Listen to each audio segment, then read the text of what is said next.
नाज़रीन आदाब, खास बात में आपका खैर मकदम है। मैं हूं सैयद अहमद जिलानी। सबसे पहले नजर सुर्खियों पर। अयोध्या में मंदिर की तामीर को लेकर वीएचपी की सरगर्मियां तेज। यूपी के वजीर आला ने सीनियर पुलिस अफसरान को हालात से सख्ती से निपटने का दिया हुक्म।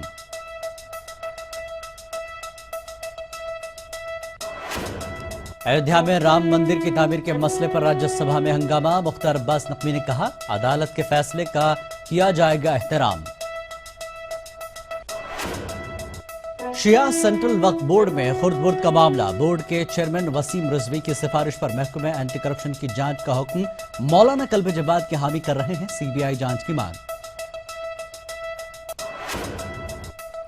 गाजियाबाद में अंडरवर्ल्ड डॉन दाऊद इब्राहिम की कार नजर आतिश। कार को जलाकर दहशतगर्दी के खात्मे का अज़्म किया गया।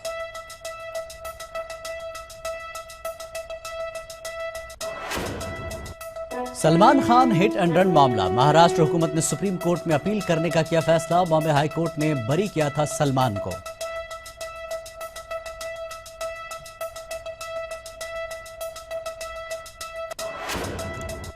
इलाहाबाद में नौजवान फैसल के कत्ल के खिलाफ जबरदस्त अवामी मुजाहरा। आम आदमी पार्टी ने ट्रैफिक जाम करके सड़क पर दिया धरना।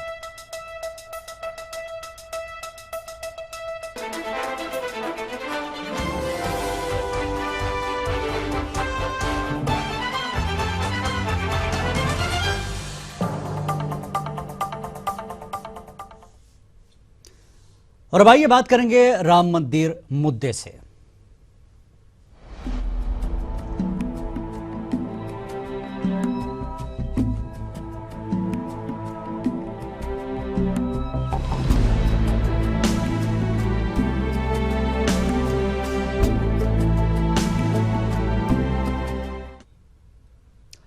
राम मंदिर की तामीर के अयोध्या में पत्थर पहुंचाने के बाद वीएचपी कारकुन बड़ी तादाद में अयोध्या पहुंच रहे हैं।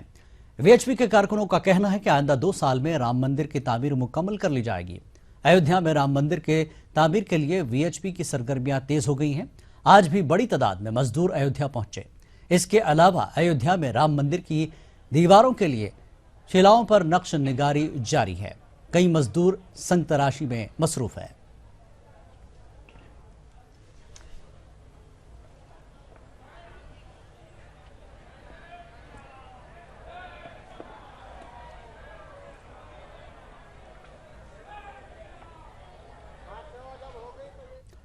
अयोध्या में विश्व हिंदू परिषद की तरफ से अचानक राम मंदिर की तामीर को लेकर शिला पूजन की खबरों के बाद हुकूमत चौकन्ना हो गई है। सूबे के सरबराह अखिलेश यादव ने इस मामले में डीजीपी से रिपोर्ट तलब की है। देखिए ये रिपोर्ट। शिला पूजन पर सख्त हुए वजीर आला। वीएचपी लीडरों ने अयोध्या में किया था शिला पूजन। वजीर आला ने डीजीपी से मांगी तफसीली रिपोर्ट। अयोध्या मामले पर सियासत तेज।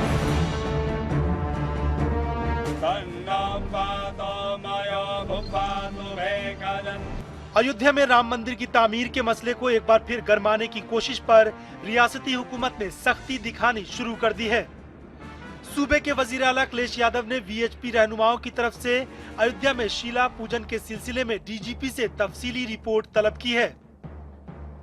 इसके साथ ही चीफ सेक्रेटरी और चीफ सेक्रेटरी दाखिला को समाज दुश्मन अनासिर की सरगर्मियों से सख्ती से निपटने की हिदायत दी है। हाल में ही अयोध्या में डेवलपमेंट्स हुए हैं, उसको लेकर मुख्य सचिव महोदय, प्रमुख सचिव गृह महोदय, डीजीपी साहब को, एडीजी एलओ साहब को, एडीजी इंटेलिजेंस साहब को और डीएम और एसपी फैजाबाद को अपने आवास पे एक समीक्षा के लिए बुलाया गया था। सभी अधिकारियों को ये सख्त निर्देश दिए गए हैं माननीय मुख्यमंत्री जी की तरफ से कि किसी भी दशा में कानून व्यवस्था और प्रदेश के अमन चैन और सांप्रदायिक सौहार्द को खराब नहीं होने दें। दूसरी जानिब बाबरी मस्जिद और राम मंदिर तनाज़ा के अहम मुद्दई मोहम्मद हाशिम अंसारी ने इसे इंतखाबी ड्रामा कहा है। उन्होंने इंतबाह दिया है कि अगर किसी में हिम्मत है तो वो कोर्ट में अपनी ताकत दिखाए। मुकदमा दायर किया, अच्छा मुकदमा सुप्रीम कोर्ट में, तो मुकदमे की पैरवी करो। हम बाहर नौटंकी नहीं करेंगे, हमको एमपी एमएलए नहीं बनना है। यह है कि ये बाबरी मस्जिद जन्मभूमि क्या है, इलेक्शन की राजनीति। फिलहाल राम मंदिर और बाबरी मस्जिद का मामला कोर्ट में ज़ेर गौर है। वजीर आला अखिलेश यादव ने कहा है कि रियासती हुकूमत अदालत के फैसले का इंतजार करेगी। इसके साथ ही अफसरों को भी इस मामले में आगे पूरी तरह एहतियात बरतने की हिदायत दी है। Bureau report, ETV news.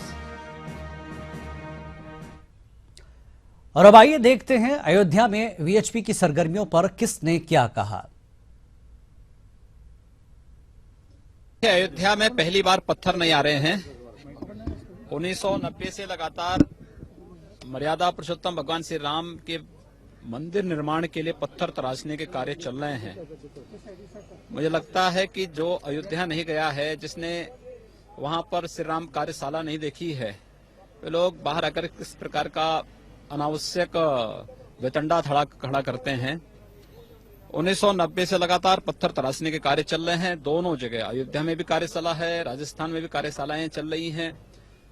जब भी वहां पूरा कार्य हो जाता है, पत्थर तराशने के बाद अयोध्या ट्रकों में आते हैं और उसी प्रकार की खेप लगातार आती है। वो पहली बार नहीं आ रही है। दूसरा, समाजवादी पार्टी के पास कोई कार्य है नहीं। हत्या, लूट, अपहरण, बलात्कार इनका पेशा बन चुका है। इन लोगों के कृत्य क्या हैं कि सुप्रीम कोर्ट को अभी लोकायुक्त के मामले में प्रदेश सरकार के प्रति जिस प्रकार की टिप्पणी करनी पड़ी थी, वो सबके सामने है। उच्चतर शिक्षा आयोग, माध्यमिक शिक्षा आयोग और यूपीएससी के चेयरमैन को हाईकोर्ट को बर्खास्त करना पड़ा। यह सरकार वहां के किसानों के साथ, वहां के नौजवानों के साथ खिलवाड़ कर रही है। कानून व्यवस्था की बदहाल स्थिति है। विकास कार्य वहां ठप पड़े हुए हैं। जनता का ध्यान डाइवर्ट करने के लिए यह सरकार इस प्रकार के अनावश्यक मुद्दों पर ध्यान दे रही है।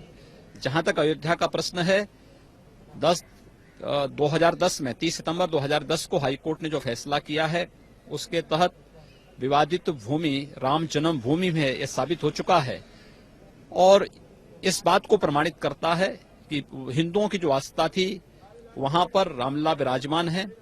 वहां मंदिर था, मंदिर है। भव्य मंदिर के निर्माण का मार्ग प्रशस्त होगा। कोर्ट ने न बीजेपी कर रहा है, जो राम भक्त इस काम को कर रहे हैं, कोर्ट ने कहीं मना नहीं किया है कि आप पत्थर नहीं ले जा सकते हैं। पता नहीं इस देश को क्या हो गया है। अगर कोई ऐसे काम करें तो हाय तौबा मचाते हैं, दूसरे के लिए हाय तौबा नहीं मचाते हैं, चाहे मीडिया हो चाहे लोग हो। पर ये मैटर अभी कोर्ट में है। कोर्ट में मैटर है तो कहां कोर्ट ने कहा कि वहां पत्थर नहीं ले जा सकते हैं? कोई वहां पत्थर जोड़ने का काम थोड़े ही हो रहा है। देश के खास करके उत्तर प्रदेश में जब भी चुनाव आते हैं, ये लोग यानी धार्मिक आधार पर कैसे जनता के बीच बंटवारा हो, लेकिन ये उत्तर प्रदेश की और देश की जनता जान गई है। और ये जिस तरह से फिर उन्होंने अत्थर पत्थर इकट्ठा करना शुरू किए हैं, वो सब इसी की तैयारी है। They always, whenever the election due in Uttar Pradesh, they always want to divide the society on the communal basis. तो ये प्रयास करेंगे, लेकिन जैसा बिहार में हमने मुकाबला किया है, इस बार इसकी भी बड़ी व्यापक तैयारी हम लोग करेंगे। यानी हमको चुनाव जो है वो समूची जनता के आधार पर लड़ा जाए, लेकिन कोई जो भावनात्मक सेंटिमेंटल मुद्दे हैं उनको उठा करके चुनाव जो जीतेंगे वो मैं गैरवाजिब मानता और उसके खिलाफ मुकाबला होगा। आप लोगों को ये मालूम है कि राम जन्मभूमि और बाबरी मस्जिद का जो विवादित मामला है, तो ये उत्तर प्रदेश से जुड़ा हुआ है, अयोध्या से जुड़ा हुआ है। और ये मामला जो है इस समय माननीय सुप्रीम कोर्ट में लंबित है। और लेकिन मैं पिछले 5-6 दिनों से मीडिया के जरिए मुझे जानकारी मिल रही है कि वहाँ पर कुछ पत्थर में कुछ कारीगरी वगैरह कुछ काम हो रहा है, पत्थर उधर मंगाए जा रहे हैं मंदिर के निर्माण के लिए, या कुछ उधर पूजन वगैरह भी हो रहा है। यदि ऐसा कुछ हो रहा है तो वहां पर समाजवादी पार्टी इस समय पावर में है। तो समाजवादी पार्टी की सरकार की ये जिम्मेवारी है, जब ये मामला माननीय सुप्रीम कोर्ट में लंबित है और अभी कोई फैसला नहीं आया है, तो ऐसी स्थिति में समाजवादी पार्टी की सरकार की जिम्मेवारी बनती है कि वहां पर कोई गलत काम ना होने दिया जाए। और यदि वहां पर कोई गलत काम होता है, माननीय सुप्रीम कोर्ट के आदेशों के हिसाब से उधर काम नहीं होता है, माननीय सुप्रीम कोर्ट के आदेशों की अवहेलना होती है, तो राज्यसभा में आज अयोध्या में मंदिर की तामीर की कोशिशों के सिलसिले में हंगामा आराई हुई। जेडीयू रुकन केसी त्यागी और दीगर अरकान ने इस ताल्लुक से हुकूमत से सवालात किए। मरकजी वजीर मुख्तार अब्बास नकवी ने सवालात के जवाब दिए। इन्होंने कहा कि इस मामले में अदालत के फैसले का एहतराम किया जाएगा। हवाला देके कहना चाहता हूं, जिसका नोटिस नेता सदन भी लेंगे, मंदिर मस्जिद विवाद के पक्षकार निर्वाणी अखाड़े के महत धर्मदास और चंपत राव करके कोई मंदिर निर्माण कार्यशाला के प्रमुख हैं। उन्होंने 7 से 10 दिसंबर तक डेरा डाला है और अब न्यास के कार्याध्यक्ष महंत पुरुष नृत्य गोपाल दास का शिला पूजन दरअसल प्रधानमंत्री को घेरने की कोशिश है। आई रीड, सब जानते हैं कि मामला सुप्रीम कोर्ट में है और अभी दस्तावेजों का अनुवाद भी नहीं हुआ है। ऐसे में सिर्फ माहौल गरमाने के अलावा कुछ नहीं। सर, नहीं बताना चाहता हूँ कि पत्थर तराशने का काम सन 1990 से लगातार चल रहा है और जो विवादित स्थल है उससे वो लगभग 1.5 किलोमीटर से ज्यादा दूर है विवादित स्थल से। पहली चीज। दूसरी चीज ये कि हमारी सरकार का और हमारी पार्टी का दोनों का मत है कि न्यायालय के निर्णय का सम्मान होना चाहिए और हम न्यायालय के निर्णय का सम्मान करेंगे। इसलिए जो है इसमें कहीं कोई कंफ्यूजन नहीं है। जहां तक जिन महंत महोदय का नाम लिया, जिन लोगों का, साधु संतों का नाम लिया, वो अयोध्या में रहते हैं, उसमें उनके रहने पर कोई प्रतिबंध नहीं है और पत्थर को तराशे जाने पर भी कोई प्रतिबंध नहीं है। इसका मतलब ये नहीं हुआ कि राम मंदिर का निर्माण हो रहा है। वो न्यायालय में मामला लंबित है, न्यायालय के फैसले का इंतजार करिए और न्यायालय के फैसले का सम्मान हमें भी करना चाहिए और उनको भी करना चाहिए। मुझे लगता है इसमें और कोई विवाद नहीं करना चाहिए। खास बात का सिलसिला जारी रहेगा एक ब्रेक के बाद।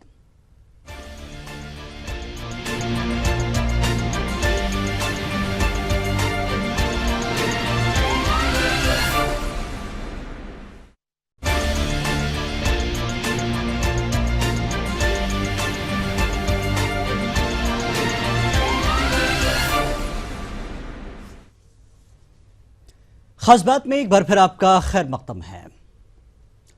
शिया सेंट्रल वक्फ बोर्ड के चेयरमैन की सिफारिश पर 35 औकाफ में 1000 करोड़ रुपए की खुर्द-बुर्द करने के मामले की जांच का हुक्म हो गया है। बोर्ड के चेयरमैन वसीम रिजवी के मुताबिक इन्होंने छानबीन के बाद जांच की सिफारिश की है। मौलाना कल्ब जवाद समेत कई मुतवल्लियों पर खुर्द-बुर्द का इल्जाम है। दूसरी जानिब मौलाना कल्ब जवाद के हामियों ने इस मामले की सीबीआई जांच का मुतालबा दोहराया है।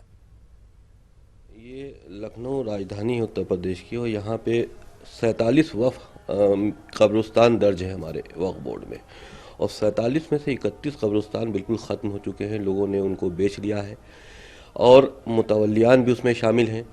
अवैध कब्जे हो गए हैं, कब्रें खोद दी गई हैं। और हमारा जांच अधिकारी, जब हमने विभागीय जांच कराई तो हमारे जांच अधिकारी जब वहाँ पे गए तो लोग उसको डराते हैं, घेर लेते हैं, मारने की धमकी देते हैं। जो पुराने मुतवल्ली इसमें शामिल हैं वो सहयोग नहीं करते, दरवाजे से निकलते नहीं हैं। तब मैंने इसमें रिकमेंड की कि भाई इसको कोई स्वतंत्र एजेंसी से इसकी जांच कराई जाए, क्योंकि ये बहुत बड़ा वक्फ संपत्ति को बेचे जाने का स्कैंडल है जो सन 70 से चल रहा है। हम तो चाहते हैं दोषियों को, जो असली गुनाहगार हैं, वो पकड़े जाए, उनके खिलाफ कार्रवाई हो और जो हमारी वक्फ प्रॉपर्टी पहले खुर्द-बुर्द कर दी गई है उसको हम कम से कम अपने पीरियड में वक्फ में वापस ले आए।